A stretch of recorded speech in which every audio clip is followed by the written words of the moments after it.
Al-Qusairi menjelaskan di dalam kitab Ar-Risalah Al-Qusairiyahnya bahwa manusia yang beruntung itu dapat dilihat pada saat dia menghadapi kematiannya. Manusia yang beruntung karena jiwanya yang suci itu akan mengantarkan jiwanya itu menjadi tenang. Dan dalam kondisi jiwa yang tenang itulah dia akan kembali ke hadirat Allah Subhanahu wa taala. Sebagaimana yang Allah firmankan di dalam surat Al-Fajr surat ke-89 ayat 27. Ya ayat Tuhan nafsul mutmainnah, wahai jiwa yang sudah tenang, wahai jiwa yang sudah sempurna, irji'i, kembalilah, ila rabbik, kepada Rabbmu, radiyatan mardiyah, dalam keadaan rela dan direlai.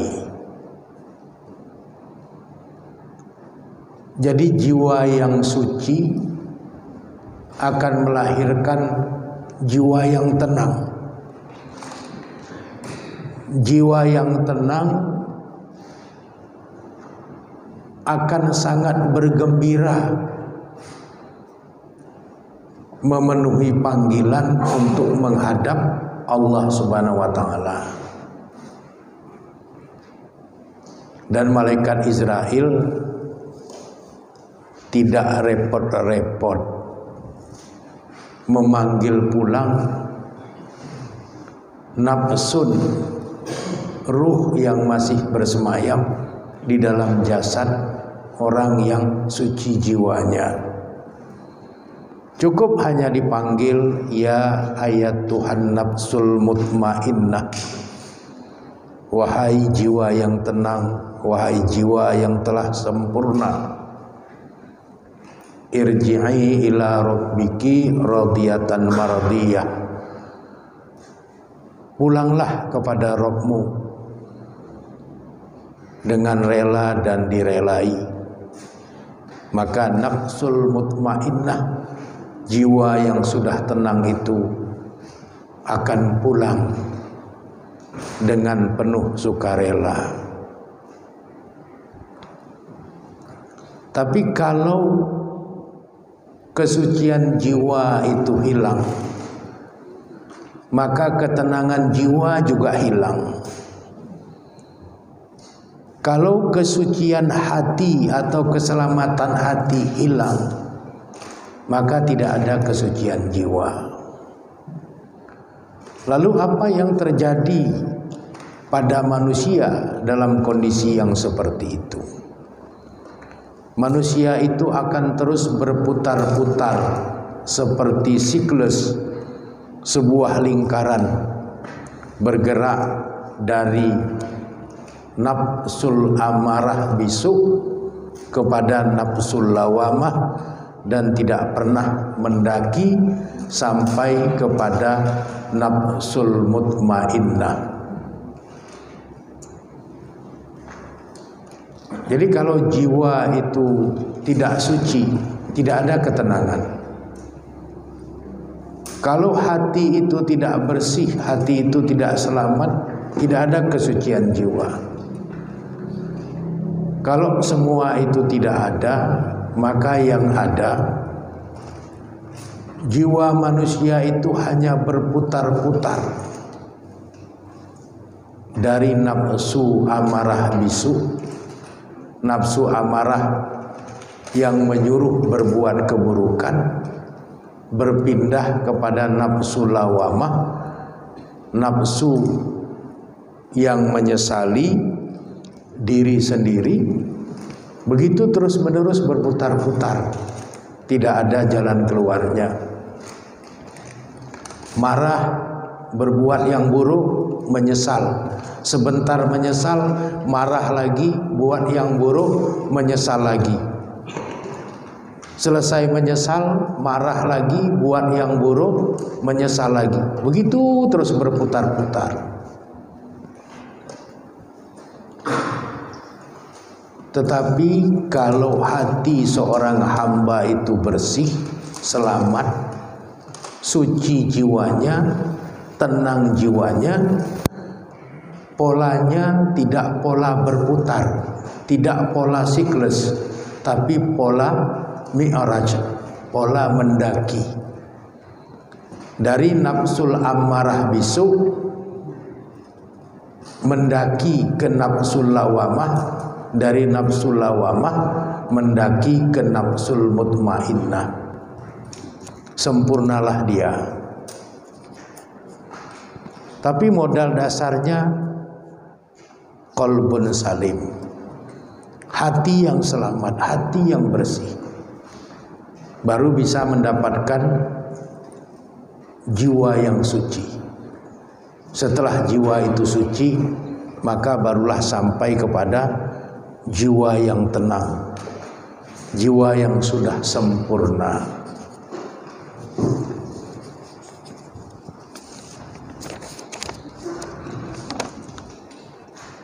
Imam Al-Qusairi menyebutkan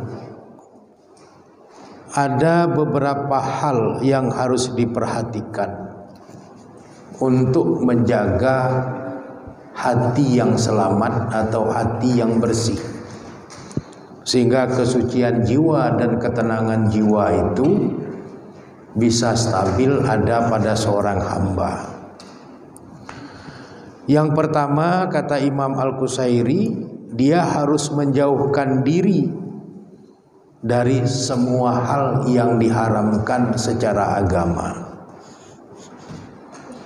Jadi kalau hati kita mau selamat, mau bersih, jauhkan diri kita dari semua hal yang haram. Yang kedua, harus memperkuat ibadah. Memperkuat ibadah dalam 3 cakupan. Yang pertama, memperkuat ibadah dalam pengertian kualitas, mutu ibadah. Ibadah itu tidak bermutu kalau tidak didasari oleh ilmu. Makanya jangan pernah berhenti belajar, jangan pernah berhenti mengaji, supaya ibadah kita itu berkualitas. Yang kedua, memperkuat ibadah itu dari sisi intensitas. Seringnya kita melaksanakan ibadah, yang wajib-wajib kita tunaikan, yang sunat-sunat pun sesering mungkin kita menunaikannya. Kemudian memperkuat ibadah dengan cara meningkatkan kuantitas, banyaknya jumlah ibadah yang kita lakukan.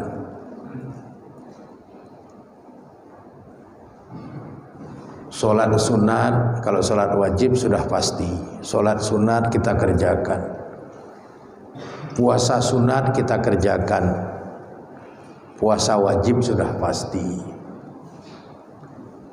Ada kemurahan rezeki, haji kita tunaikan, umrah juga kita tunaikan.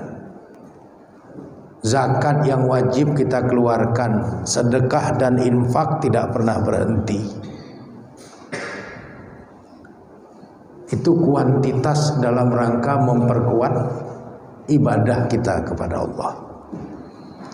Karena ibadah-ibadah wajib yang kita laksanakan, apabila ada kekurangan akan tersempurnakan dengan ibadah-ibadah sunat itu. Makanya jangan pernah meremehkan ibadah-ibadah sunat. Dan jangan merasa cukup hanya dengan ibadah-ibadah yang wajib. Sama dengan tadi yang pertama, menjauhkan diri dari yang haram. Yang haram dijauhi, yang syubhat dihindari, yang halal dipada-padai. Jadi untuk yang halal saja pun kita memada-madai. Makan nasi meskipun halal, tidak lalu kemudian berlebihan.